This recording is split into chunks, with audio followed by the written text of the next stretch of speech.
கடவுளுக்கு கொடுக்க வேண்டியதை நீ கொடுத்து விட்டாய் என்று சொன்னால் கடனை ஆண்டவர் திருப்பி கொடுக்க வைப்பார். கடன் பாரத்தோடு இருக்கிற மக்கள், நானே கடன் வாங்கிட்டு இருக்கேன், கடவுளுக்கு எப்படி கொடுக்க முடியும் என்று சொல்லி நினைக்காதீர்கள். காலையில எழும்பின உடனே 1 ரூபாயோ அல்லது 5 ரூபாயோ கையில எடுங்க. கடவுளுக்கு முன்னால போய் நில்லுங்க. ஆண்டவரே, இன்று முழுவதும் என்ன செலவு என்று எனக்கு தெரியாத ஆண்டவரே, என்ன செய்ய போறேன்னு எனக்கு தெரியாத ஆண்டவரே. மத்திய நற்செய்தி 6ஆம் அதிகாரம் 33வது இறை வார்த்தையின்படி உமக்கு நான் முதலிடத்தை கொடுத்து இந்த 1 ரூபாயை இந்த உண்டியலில் உமக்காக நான் போடுகிறேன்.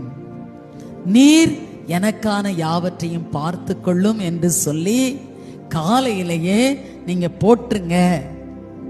நீ கடன் வாங்க மாட்டேன். நான் நிறைய சாட்சி சொல்ல முடியுது.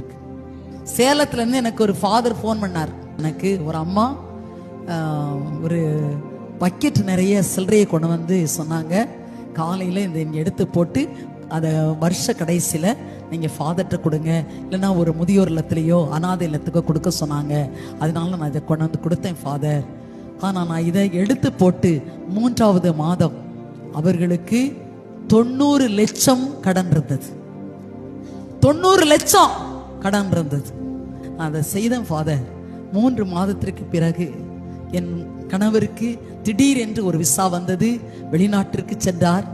சென்றவர் 3 மாதத்துக்குள்ளாக 90 லட்சத்தையும் என் ஆண்டவர் கடனை திருப்பி அடைக்கும்படியான கிருபையை தந்தார். செய்து பாருங்க. நான் இந்த பீடத்திலிருந்து சொல்றேன், கடவுளுக்கு நீங்க முதலிடத்தை கொடுத்து பாருங்க. நான் எழுதி தர்றேன், உனக்கு கடனே இருக்காது, கடனே இருக்காது.